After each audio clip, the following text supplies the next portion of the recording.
എല്ലാവർക്കും നമസ്കാരം. നമ്മൾ ഇന്നിവിടെ ഡിസ്കസ് ചെയ്യാൻ പോകുന്നത് രണ്ടാമത്തെ മൊഡ്യൂളിലെ രണ്ടാമത്തെ ചാപ്റ്റർ ആയിട്ടുള്ള ത്രീ ഫേസ് ട്രാൻസ്ഫോമർ എന്ന ഭാഗമാണ്. ആദ്യമായിട്ട് ത്രീ ഫേസ് ട്രാൻസ്ഫോമർ എന്ന് പറഞ്ഞാൽ എന്താണെന്ന് നോക്കാം. ത്രീ ഫേസ് ട്രാൻസ്ഫോമർ എന്ന് പറയുന്നത് നമുക്ക് RYB എന്ന് പറയുന്ന ത്രീ ഫേസിൽ ഉപയോഗിക്കുന്ന മിനിമം 3+3 6 വൈൻഡിങ് വരുന്ന, കാരണം ഇൻപുട്ട് ഫേസിലും ത്രീ ഫേസ് ഉണ്ടായിരിക്കും, ഔട്ട്പുട്ട് ഫേസിലും ത്രീ ഫേസ് ഉണ്ടായിരിക്കാം, ഒരു പക്ഷേ ന്യൂട്രലും ഉണ്ടായിരിക്കാം. അപ്പം മിനിമം 6 വൈൻഡിങ് ഉള്ളതാണ് ഒരു ത്രീ ഫേസ് വൈൻഡിങ്. അപ്പോൾ അതിൽ ത്രീ ഫേസിലേക്ക് RYB ഇൻപുട്ട് കൊടുക്കുന്നു, RYB ഔട്ട്പുട്ട് എടുക്കുന്നു. ഇപ്പോൾ നമുക്ക് എന്ത് ചെയ്യേണ്ടി വരും? ഇപ്പോൾ നമ്മൾ ജനറേറ്റ് ചെയ്ത വോൾട്ടേജിനെ നമുക്ക് 11 kV അപ്പോൾ ലോ വോൾട്ടേജിൽ നിന്ന് നമുക്ക് ട്രാൻസ്മിഷൻ്റെ സമയത്ത് ഹൈ വോൾട്ടേജായി ട്രാൻസ്മിറ്റ് ചെയ്യേണ്ടി വരും. ഓക്കെ, എന്തുകൊണ്ടാന്ന് വെച്ച് കഴിഞ്ഞാൽ അവിടെ ലോസ് കുറയ്ക്കുക എന്നുള്ളതാണ്, നഷ്ടം കുറയ്ക്കുക, പ്രസരണ നഷ്ടം കുറയ്ക്കാൻ വേണ്ടിയിട്ടാണ് നമ്മൾ അങ്ങനെ ചെയ്യുന്നത്. അപ്പോൾ മേ ബി 33 kV, അപ്പോൾ അവിടുന്ന് ജനറേറ്റ് ചെയ്ത് 11 kV വീണ്ടും സ്റ്റെപ്പ് ചെയ്ത് 33 kV, അതിൽ നിന്ന് എന്ത് ചെയ്യും, സ്റ്റെപ്പ് ചെയ്തിട്ട് ഒരു 440, അതായത് 440 kV 440,000 വോൾട്ട് ആക്കിയിട്ട് സ്റ്റെപ്പ് ചെയ്തിട്ട് നമ്മൾ എന്ത് ചെയ്യും, higher all over the state. ഇപ്പോൾ കേരളത്തിൻ്റെ കേസാണെങ്കിൽ ഇപ്പോൾ ഇടുക്കിയിൽ നിന്ന് പറഞ്ഞ പോലെ കണ്ണൂർ, കാസർഗോഡ് വരെ നമ്മൾ എന്ത് ചെയ്യുന്നു, ട്രാൻസ്മിറ്റ് ചെയ്യും. അതേപോലെ തന്നെ അങ്ങോട്ട് തിരുവനന്തപുരം വരെയും നമ്മൾ ഹൈ വോൾട്ടേജ് ട്രാൻസ്മിറ്റ് ചെയ്യും. എന്നിട്ട് എന്ത് ചെയ്യും, അവിടെ വന്നിട്ട് പിന്നെ നമ്മൾ സബ്സ്റ്റേഷനിൽ നിന്ന് ഈ പറയുന്ന ഹയർ വോൾട്ടേജിനെ എന്ത് ചെയ്യും, ലോവർ വോൾട്ടേജ് ആക്കിയിട്ട് സ്റ്റെപ്പ് ഡൗൺ ചെയ്യും. സ്റ്റെപ്പ് ഡൗൺ ചെയ്യുക എന്ന് പറഞ്ഞു കഴിഞ്ഞാൽ 11 kV അല്ലെങ്കിൽ 33 ഇപ്പോൾ ഈ പറഞ്ഞ ഹയർ വോൾട്ടേജിനെ 440 വോൾട്ടായിട്ട് കുറയ്ക്കാനും ഒക്കെ നമ്മൾ എന്ത് ഉപയോഗിക്കുന്നു, ഈ പറയുന്ന ത്രീ ഫേസ് ട്രാൻസ്ഫോമേഴ്സ് ഉപയോഗിക്കുന്നു. നമ്മൾ ഇതിൽ പഠിക്കാൻ പോകുന്നതെന്ന് വെച്ച് കഴിഞ്ഞാൽ അതിൻ്റെ ഒബ്ജക്റ്റീവ്സ് ആണ് പറയുന്നത്. അതിൻ്റെ കൺസ്ട്രക്ഷൻ, അതായത് ത്രീ ഫേസ് ഈ പറയുന്ന നമ്മൾ റോഡുകളിൽ KSEBയിൽ കാണുന്ന ട്രാൻസ്ഫോർമറിൻ്റെ ഡീറ്റെയിൽ ആയിട്ടുള്ള സ്റ്റഡി, അതിൻ്റെ ട്രാൻസ്മിഷൻ ആൻഡ് ഡിസ്ട്രിബ്യൂഷൻ ട്രാൻസ്ഫോമറിൻ്റെ സ്റ്റഡി, അതുപോലെ തന്നെ അതിൻ്റെ വർക്കിംഗ് ഏകദേശം ഈ പറയുന്ന നിയമങ്ങളൊക്കെ തന്നെയാണ് അതിൽ വരുന്നത്. പിന്നെ അതാണ് കൺസ്ട്രക്ഷൻ, അതിൻ്റെ കൺസർവേറ്റർ എന്താണ്, ബ്രീത്തർ എന്താണ്, ബക്കോൾസ് റിലേ എന്താണ്, പിന്നെ അതുപോലെ തന്നെ കൂളിംഗ്. ഇപ്പോൾ ഈ പറയുന്ന വലിയ വലിയ ട്രാൻസ്ഫോമർ ആകുമ്പോൾ സ്വാഭാവികമായിട്ട് ചൂടുണ്ടായിരിക്കും, നല്ല ചൂടുണ്ടായിരിക്കും. ആ ചൂടിനെ ഓവർകം ചെയ്യാൻ വേണ്ടിയിട്ട് നമ്മളതിനെ കൂൾ ചെയ്യും. ഓക്കെ, അതായത് തണുപ്പിക്കും. അപ്പോൾ അങ്ങനെ ടൈപ്പ് ഓഫ് കൂളിംഗ് എങ്ങനെയൊക്കെയാണ് വരുന്നത്. പിന്നെ കണക്റ്റിംഗ് ഡയഗ്രാംസ്, അപ്പോൾ നമുക്ക് ഈ ത്രീ ഫേസ് ട്രാൻസ്ഫോർമറിൽ കണക്ഷൻസ് വരുന്നുണ്ട്, അതായത് ഡെൽറ്റ കണക്ഷൻ വരുന്നുണ്ട്, സ്റ്റാർ കണക്ഷൻ വരുന്നുണ്ട്, പിന്നെ പാരലൽ ഓപ്പറേഷൻസും വരുന്നുണ്ട്. ഇപ്പോൾ കറണ്ട് കൂടുതലൊക്കെ ആണെങ്കിൽ നമ്മൾ എന്ത് ചെയ്യും, ട്രാൻസ്ഫോമർ 2-3 ട്രാൻസ്ഫോമർ എന്ത് ചെയ്യും, പാരലായിട്ട് ഓപ്പറേറ്റ് ചെയ്യും. അപ്പോൾ നമുക്ക് കറണ്ട് ഡിവൈഡ് ചെയ്ത് പോകാൻ പറ്റും. ഓക്കെ, പാരലൽ സർക്യൂട്ടിൽ അങ്ങനെയാണ് ഉണ്ടാവുക. അപ്പോൾ ഇതൊക്കെയാണ് ഇതിൻ്റെ ഒബ്ജക്റ്റീവ്സ് എന്ന് പറയുന്നത്. അടുത്തതായിട്ട് കൺസ്ട്രക്ഷൻ ഡീറ്റെയിൽസ് ആണ് ഒരു ട്രാൻസ്ഫോർമറിൻ്റെ, അതായത് എന്തൊക്കെ പാർട്സ് ആണ് അതിൻ്റെ ഉള്ളിൽ ഓരോന്നായിട്ട് വരുന്നത്. അതുപോലെ തന്നെ ട്രാൻസ്മിഷൻ ട്രാൻസ്ഫോമർ എന്ന് പറയുമ്പോൾ അത് നമുക്ക് ഹൈ കറണ്ട് എടുക്കുന്ന പീക്ക് ടൈമിൽ നമ്മൾ എന്ത് ചെയ്യേണ്ടി വരും, നമുക്ക് ആ ഒരു ട്രാൻസ്ഫോമർ നമുക്ക് ആഡ് ചെയ്യേണ്ടി വരും, അത് നമ്മൾ ട്രാൻസ്മിറ്റ് ചെയ്യാൻ വേണ്ടിയിട്ട്. ഓക്കെ, പിന്നെ ലൈറ്റ്, അത് വളരെ ചെറിയ ലോഡിനൊക്കെ ആണെങ്കിൽ അത് നമ്മൾ എന്ത് ചെയ്യും, സ്വിച്ച് ഓഫ് ആക്കി വെക്കുകയും ചെയ്യും. പിന്നെ ഇനി അടുത്ത് പറയുന്നത് ഡിസ്ട്രിബ്യൂഷൻ ട്രാൻസ്ഫോമറാണ്. ഡിസ്ട്രിബ്യൂഷൻ ട്രാൻസ്ഫോർമറിന് ഒരുപാട് നമുക്ക് പാർട്സുകളായിട്ട് വരുന്നുണ്ട്, അതിൻ്റെ ഓരോ മേക്കിംഗ് പാർട്സ്. ഇപ്പോൾ നമ്മൾ ഡിസ്ട്രിബ്യൂഷൻ ട്രാൻസ്ഫോമറാണ് നമ്മൾ ഇവിടെ റോഡ് സൈഡിൽ കാണുന്നത്. ഇപ്പോൾ ഈ പറയുന്ന ഫിഗറിൽ അതാണ് കാണിച്ചിട്ടുള്ളത്. ആ റോഡ് സൈഡിൽ കാണുന്ന ട്രാൻസ്ഫോർമറിൻ്റെ പാർട്സ് എന്തൊക്കെയാണെന്നുള്ളത് വളരെ കമ്പൽസറിയാണ്. ആ കാണുന്ന ആ ഒരു ടാങ്കിൻ്റെ ഉള്ളിലാണ് എന്ത് വെച്ചിരിക്കുന്നത്, വൈൻഡിങ്, ത്രീ ഫേസ് വൈൻഡിങ് ഉള്ള കോറ് ഇമ്മേഴ്സ് ചെയ്ത് ഇറക്കി വെച്ചിട്ടുള്ളത്. അതിൽ ആ ടാങ്കിൽ ഫുള്ള് എന്തായിരിക്കും, ഈ ട്രാൻസ്ഫോർമർ ഓയിൽ എന്ന് പറയുന്ന പദാർത്ഥം ആയിരിക്കും. ആ ട്രാൻസ്ഫോർമർ ഓയിലിൻ്റെ പ്രത്യേകത എന്ന് വെച്ച് കഴിഞ്ഞാൽ അതൊരിക്കലും കത്തിപ്പിടിക്കാത്ത ഒരു ഓയിലാണ്. പെട്രോളിയത്തിൽ നിന്ന് എടുക്കുന്നതാണെങ്കിൽ കൂടിയും ഒരിക്കലും തീ പിടിക്കാത്ത ഒരേ ഒരു ഓയിലാണ് ട്രാൻസ്ഫോർമർ ഓയിൽ. എത്ര ഹീറ്റ് കൂടിക്കഴിഞ്ഞാലും, ടെമ്പറേച്ചർ കൂടിക്കഴിഞ്ഞാലും അതൊരു കാരണവശാലും സ്വയമേവ കത്തില്ല. പിന്നെ ഇതിൻ്റെ ഒരു കൂളൻ്റ് ആയിട്ടാണ് ഇവിടെ ഓയിൽ ഉപയോഗിക്കുന്നത്. കാരണം നമുക്ക് അറിയാം ട്രാൻസ്ഫോമർ ഉപയോഗിക്കുമ്പോൾ അതിൽ നമുക്ക് ഒരുപാട് ഹീറ്റ് ഉണ്ടായിരിക്കും, കോയിലിൽ ഹീറ്റ് ഉണ്ടായിരിക്കും. ആ കോയിലിലെ ഹീറ്റിനെ തണുപ്പിക്കുക എന്നുള്ളതാണ് ഇതിൻ്റെ ഏറ്റവും വലിയ ധർമ്മം എന്ന് പറയുന്നത്. പിന്നെ മാത്രമല്ല ഈ പറയുന്ന ട്രാൻസ്ഫോമർ ഓയിൽ ഒരു പ്യുവർ ഇൻസുലേറ്റർ കൂടിയാണ്. കാരണം ഒരിക്കലും കറണ്ടിനെ കടത്തി വിടുകയും ചെയ്യില്ല. അപ്പോൾ ഇതിൻ്റെ ഈ ട്രാൻസ്ഫോമർ ഓയിലിൻ്റെ ഉള്ളിൽ ഇമേഴ്സ് ചെയ്ത് വെച്ചിരിക്കുന്ന മുക്കി വെച്ചിരിക്കുന്ന കോയിൽ ചൂടാവുന്നതിനനുസരിച്ച് ഇതിനെന്തുണ്ടായിരിക്കും, ഇതിൻ്റെ ഒരു തിളനില അല്ലെങ്കിൽ എന്താ പിന്നെ ഓയിൽ ഒന്ന് വാമപ്പായിട്ട് ഒന്ന് ഇൻക്രീസ് ചെയ്യും. അതെന്ത് ചെയ്യും, നേരെ കൺസർവേറ്റർ ടാങ്കിലേക്ക് പോയിട്ട് തിരിച്ച് വീണ്ടും തൊട്ട് നേരെ സൈഡുകളിലായിട്ട് ഒരുപാട് വിങ്സുകൾ ഉണ്ടായിരിക്കും. ചെറിയ നേർത്ത അരിപ്പ പോലുള്ള ബ്ലേഡ് പോലുള്ള പ്ലേറ്റുകൾ ഉണ്ടായിരിക്കും. ഇതിലിപ്പോൾ കാണിച്ചിരിക്കുന്ന പൈപ്പുകളാണ്. ഇപ്പം നമ്മളുടെ ട്രാൻസ്ഫോമറിൽ പ്ലേറ്റ് അടുക്കി വെച്ചിരിക്കുന്നത് കാണാം, ചിലയിടത്ത് പൈപ്പും കാണാം. അതിലൂടെ എന്ത് ചെയ്യും, ഊർന്നിറങ്ങും മേലേക്ക് പോയിട്ടുള്ള പിന്നെ ഈ ട്രാൻസ്ഫോമർ ഓയിൽ ഈ പൈപ്പ് വഴി താഴേക്ക് ഇറങ്ങും. അങ്ങനെ ഇറങ്ങുമ്പോൾ സ്വാഭാവികമായിട്ട് അതിൻ്റെ ചൂട് കുറയും. ഓക്കെ, ഇതൊരു നാച്ചുറൽ കൂളിംഗ് ആണ് ഇവിടെ സംഭവിക്കുന്നത്. കാരണം ഇവിടെ എയറിൽ വെച്ചിട്ട് തന്നെയാണ് അത് കൂളാവുന്നത്. പിന്നെ മാത്രമല്ല ഇതിന് എന്തുണ്ട്, ഒരു ഇങ്ങനെ മേലേക്ക് ഉയരുന്ന ഓയിലിനെ ഈ മോയ്സ്ചർ കണ്ടന്റ് ഉണ്ടായിരിക്കാം, അതിൽ എന്തുണ്ടായിരിക്കാം, അപദ്രവ്യങ്ങളും മാലിന്യങ്ങളൊക്കെ വരാൻ ചാൻസ് ഉണ്ട് കാലക്രമേണ. അപ്പൊ അതിനെ നമ്മൾ എന്ത് ചെയ്യും, ഈ പറയുന്ന ഗ്യാസ് ഇതിൽ ഗ്യാസും ചെറുതായിട്ട് ഫോം ചെയ്യും. ഇതിനെല്ലാം തന്നെ ഫിൽട്ടർ ചെയ്യാൻ വേണ്ടിയിട്ട്, ശുദ്ധീകരിക്കാൻ വേണ്ടിയിട്ട് എന്തുണ്ടായിരിക്കും, ഒരു ബ്രീത്തർ എന്ന് പറയുന്ന സംഭവം ഉണ്ടായിരിക്കും. അതിൽ സിലിക്ക ജെല്ലായിരിക്കും ഉപയോഗിക്കുന്നുണ്ടായിരിക്കുക. ആ സിലിക്ക ജെല്ല് വഴി കയറി ഇറങ്ങുമ്പോൾ സ്വാഭാവികമായിട്ട് എന്തുണ്ടാവും, അതിൽ സിലിക്ക ജെല്ല് ഇതിൽ വരുന്ന ഇമ്പ്യൂരിറ്റീസിനെല്ലാം തടഞ്ഞു വെക്കും. എന്നിട്ട് പ്യുവറായിട്ടുള്ള ഓയിലിനെ വീണ്ടും താഴത്തേക്ക് ഇറക്കും. ഇത് ഇങ്ങനെ റിപ്പീറ്റ് ചെയ്തുകൊണ്ടേയിരിക്കും. അങ്ങനെയാണ് ഈ ട്രാൻസ്ഫോമറിൻ്റെ ഉള്ളിലുള്ള ഓയില് താഴേക്കും മേലേക്കും സർക്കുലേറ്റ് ചെയ്തുകൊണ്ടിരിക്കുമ്പോൾ ഇതിൽ ഓയില് പ്രകാരം അതിലുള്ള കോയിലുകളെ തണുപ്പിക്കും. പിന്നെ ഇതിൽ പറയാനുള്ള ഇമ്പോർട്ടൻ്റ് കാര്യം എന്ന് വെച്ച് കഴിഞ്ഞാൽ ബക്കോൾസ് റിലേ ആണ്. ആ ബക്കോൾസ് റിലേ നമുക്ക് അടുത്ത സ്റ്റെപ്പിൽ നമുക്ക് പറയാം. പിന്നെ കൂളൻ്റ് ട്യൂബ് ഓൾറെഡി പറഞ്ഞു കഴിഞ്ഞു. പിന്നെ ടെമ്പറേച്ചർ ഗേജ്, എത്രത്തോളം ടെമ്പറേച്ചർ അതിലുണ്ട് എന്നുള്ളത് കാണിക്കാൻ വേണ്ടി ടെമ്പറേച്ചർ ഗേജ് ഉണ്ടായിരിക്കും. പിന്നെ LT HT പുതിയ വേർഡ്സുകളാണ്. LT എന്ന് പറയുന്നത് ലോവർ ടെൻഷൻ, നമ്മൾ ഇൻപുട്ട് കൊടുക്കുന്നത് ഇതിൻ്റെ ഇൻപുട്ട് കൊടുക്കുന്നത് എന്തായിരിക്കും, HT കേബിൾസ് ആണ്. അതായത് ഹൈ വോൾട്ടേജിനെ സ്റ്റെപ്പ് ഡൗൺ ചെയ്യുകയാണ് ഇവിടെ ഡിസ്ട്രിബ്യൂഷൻ ട്രാൻസ്ഫോമർ ചെയ്യുന്നത്. അപ്പോൾ അവിടെ കാണിക്കുന്ന 33 kVയോ അല്ലെങ്കിൽ 11 kVയോ സപ്ലൈ, 33 kV സപ്ലൈ നമ്മൾ എന്ത് ചെയ്യുന്നുണ്ടായിരിക്കും, ഒരു 440 വോൾട്ട് ആക്കിയിട്ട് സ്റ്റെപ്പ് ഡൗൺ ചെയ്യും. അപ്പോൾ ഇതിൻ്റെ HT എന്ന് പറയുന്നത് പ്രൈമറിയും പിന്നെ LT lower tension, lower voltage എന്ന് പറയുന്നത് സെക്കൻഡറിയും ആയിരിക്കും. അപ്പോൾ ഈ ലോവർ ടെൻഷനിൽ ആക്ച്വലി 3 ടെർമിനൽ ഇതിൽ കാണിച്ചിട്ടുണ്ട്.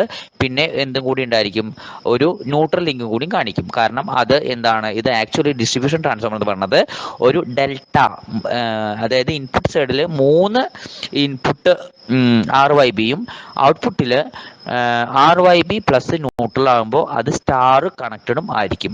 അപ്പോൾ ഈ ട്രാൻസ്ഫോമറിനെ നമ്മൾ ജനറലി പറയുന്ന പേരാണ്, ടെക്നിക്കലി പറയുന്ന പേരാണ് delta to star transformer. Conservator ഇതൊരു ഡ്രമ്മാണ്. അതായത് നമ്മളുടെ ഈ പറയുന്ന ട്രാൻസ്ഫോർമർ ഓയിൽ നമ്മൾ ഇതിൽ ട്രാൻസ്ഫോമർ ചൂടാവുന്ന അനുസരിച്ച് ഇതിന് എന്ത് ചെയ്യും, റൈസ് ഉണ്ടായിരിക്കും. അതായത് നമ്മൾ ഓയിൽ ഒന്ന് വാമപ്പായിട്ട് മേലേക്ക് വന്നിട്ട് കൺസർവേറ്റർ ടാങ്കിൽ ശേഖരിക്കപ്പെടും. അത് ആ കൺസർവേറ്റർ ടാങ്കിൽ നിന്ന് എഗൈൻ താഴത്തേക്ക് പിന്നെയും എന്ത് ചെയ്യും, അത് ഒഴുകിപ്പോവും. അതങ്ങനെ സർക്കുലേറ്റ് ചെയ്യാൻ വേണ്ടിയിട്ട് ഉണ്ടാക്കിയെടുത്ത അതിൻ്റെ എക്സ്പാൻഷന് വേണ്ടി, നമ്മളെ ട്രാൻസ്ഫോമർ ഓയിലിൻ്റെ എക്സ്പാൻഷനും അതിന് വേണ്ടി ഉണ്ടാക്കിയെടുത്ത ഒരു ടാങ്കാണ് കൺസർവേറ്റർ.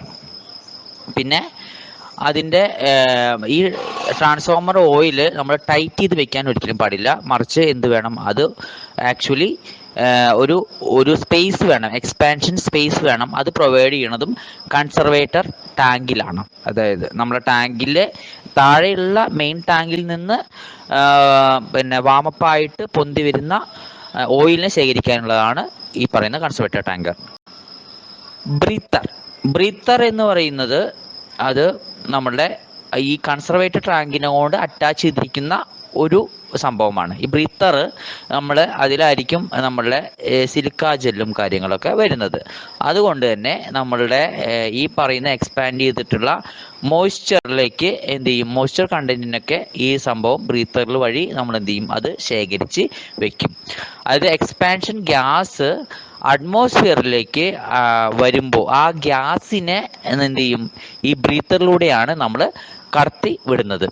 ഇത് എന്തിനെ പ്രിവെന്റ് ചെയ്യാൻ വേണ്ടിയിട്ടാണ്, നമ്മളുടെ ട്രാൻസ്ഫോമർ ഓയിലുള്ള മോയ്സ്ചർ കണ്ടന്റ് അഥവാ ഇമ്പ്യൂരിറ്റീസ് അഥവാ മാലിന്യങ്ങളെ കുറയ്ക്കാൻ വേണ്ടിയിട്ടാണ് ഉപയോഗിക്കുന്നത്. അടുത്തതാണ് ബക്കോൾസ് റിലേ. ബക്കോൾസ് റിലേ യൂസ് ചെയ്യുന്നത് നമ്മൾ ഒരു പ്രൊട്ടക്റ്റീവ് റിലേ ആയിട്ടാണ്. കാരണം എന്തെങ്കിലും ഫാൾട്ടി കണ്ടീഷനൊക്കെ സംഭവിക്കുന്ന സമയത്ത് നമ്മൾ എന്ത് ചെയ്യുന്നു, ഈ ബക്കോൾസ് റിലേ ആക്ടിവേറ്റ് ചെയ്തിട്ടാണ് നമ്മളെ ട്രാൻസ്ഫോർമറിന്റെ ഇൻപുട്ട് സപ്ലൈയെ നമ്മൾ എന്ത് ചെയ്യുന്നത്, അവിടുന്ന് ഓഫ് ചെയ്യുന്നത്. ഇതൊരു ഗ്യാസ് ഓപ്പറേറ്റ് ചെയ്യുന്ന അല്ലെങ്കിൽ ഗ്യാസ് വഴി ഓപ്പറേറ്റ് ചെയ്യുന്ന ഒരു റിലേ ആണ്. പിന്നെ ഇത് ഇൻസ്റ്റാൾ ചെയ്തിരിക്കുന്നത് എന്താണ്, പൈപ്പ് കണക്റ്റിംഗ് ടാങ്കിന്റെയും കൺസർവേറ്ററിന്റെയും ഇടയിലായിട്ടാണ്. അത് ഈ റിലേ ട്രാൻസ്ഫോർമേഷന്റെ എക്സസീവ് ആയിട്ടുള്ള ഓയിൽ വേപ്പറായിട്ട് ഗ്യാസ് ആയിട്ട് എന്ത് ചെയ്യുന്നു, ട്രാൻസ്ഫോർമറിൽ ടാങ്കിൽ ഉണ്ടായിരിക്കും.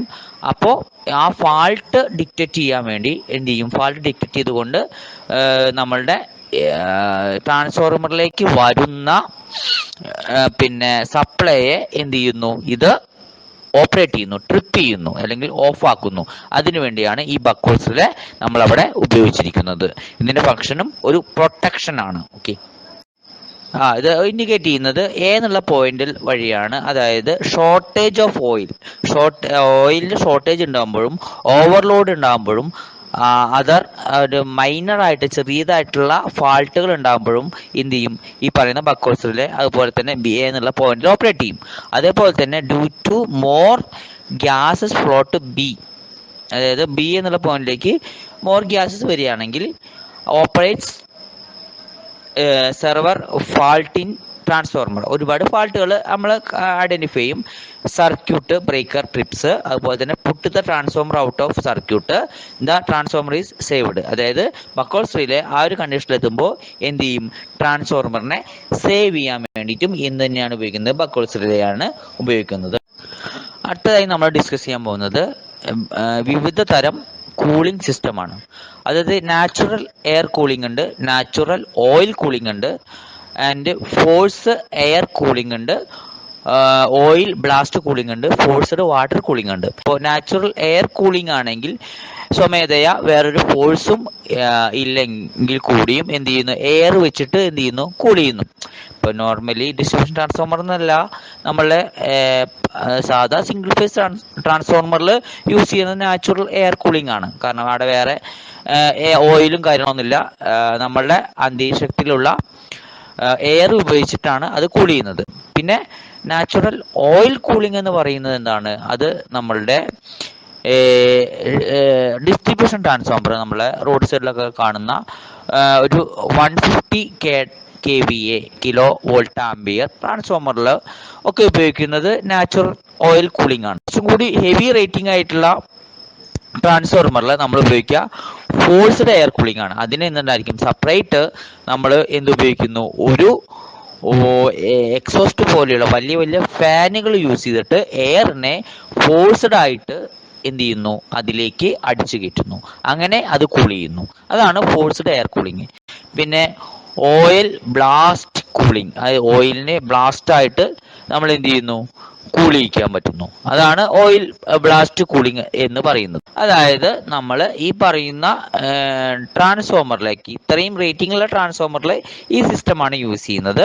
അതിലേക്ക് നമ്മൾ എന്ത് ചെയ്യും, എയർ ബ്ലോവർ ഫാൻ ഉപയോഗിച്ചിട്ട് നമ്മൾ എന്ത് ചെയ്യും, ഈ പറയുന്ന കൂളിംഗ് സിസ്റ്റം ഓയിൽ നമ്മൾ എന്ത് ചെയ്യും, സർക്കുലേറ്റ് ചെയ്യുന്നു. അപ്പോൾ അതുകൊണ്ട് തന്നെ നോർമൽ നാച്ചുറൽ കൂളിങ്ങിനേക്കാൾ കുറച്ചുകൂടി ബെറ്റർ ആണ് ഫോഴ്സ്ഡ് ആയിട്ടുള്ള അല്ലെങ്കിൽ ഓയിൽ ബ്ലാസ്റ്റ് കൂളിംഗ് എന്ന് പറയുന്നത്. ഫോഴ്സ് വാട്ടർ കൂളിംഗ് എന്ന് പറയുന്നത് നമ്മൾ എന്തായിരിക്കും, ഒരു ഹോട്ട് വാട്ടർ ഔട്ട്ലെറ്റ് ഉണ്ടായിരിക്കും, ഹോട്ട് വാട്ടർ ഇൻലെറ്റ് ഉണ്ടായിരിക്കും. അപ്പോൾ ഇൻലെറ്റിലൂടെ കോൾഡ് വാട്ടർ നമ്മൾ എന്ത് ചെയ്യുന്നു, ഈ കടത്തി വിടുന്നു നമ്മളെ ട്രാൻസ്ഫോമർ വൈൻഡിങ്ങിൻ്റെ ഉള്ളിലേക്ക്. അതൊക്കെ സ്പെഷ്യൽ കാറ്റഗറീസിൽ വരുന്നതാണ്.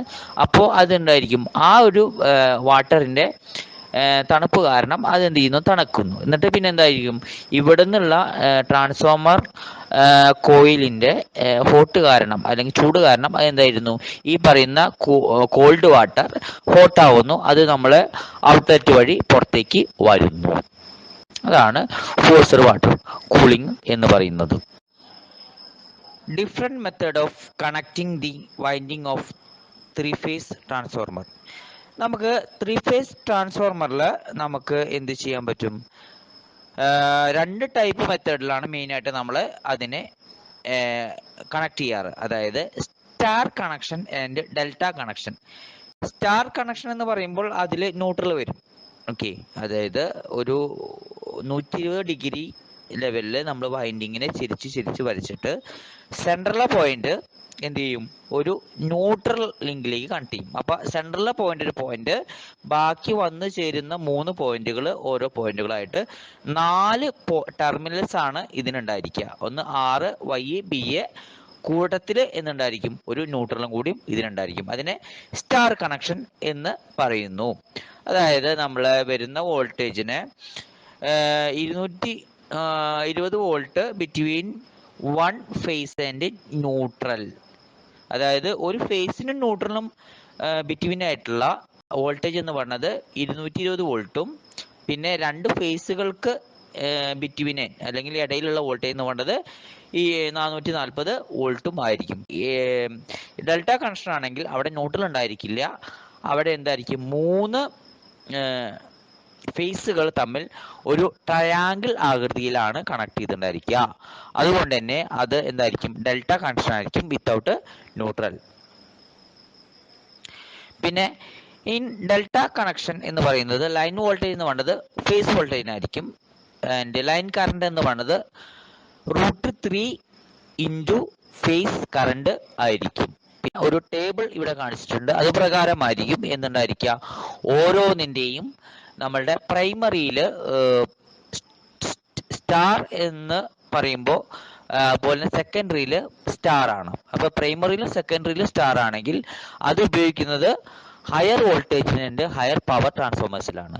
പിന്നെ അതുപോലെ തന്നെ അടുത്ത കേസിൽ പ്രൈമറിയിൽ സ്റ്റാറും സെക്കൻഡറിയിൽ ഡെൽറ്റയും ആണെങ്കിൽ അത് ഉപയോഗിക്കുന്നത് സ്റ്റെപ്പ് അപ്പ് ട്രാൻസ്ഫോമറിലാണ്. ഓക്കെ, പിന്നെ ഡെൽറ്റ രണ്ടിലും ഡെൽറ്റ ആണെങ്കിൽ ഫോർ ലോവർ വോൾട്ടേജ് ഫംഗ്ഷനിങ്, അവിടെ ന്യൂട്രൽ വരുന്നില്ല. ഓക്കെ, പിന്നെ അതുപോലെ തന്നെ പ്രൈമറിയിൽ ഡെൽറ്റയും അതുപോലെ തന്നെ സെക്കൻഡറിയിൽ സ്റ്റാറുമാണെങ്കിൽ for step down power transformer. അതായത് നമ്മളിവിടെ ഡിസ്ട്രിബ്യൂഷൻ ട്രാൻസ്ഫോമർ യൂസ് ചെയ്യുന്നത് ഡെൽറ്റ ടു സ്റ്റാർ ട്രാൻസ്ഫോമർ ആണ്. ഇത്രയും ഭാഗങ്ങളാണ് 2ാമത്തെ ചാപ്റ്ററിൽ നമുക്ക് പഠിക്കാനുള്ളത്.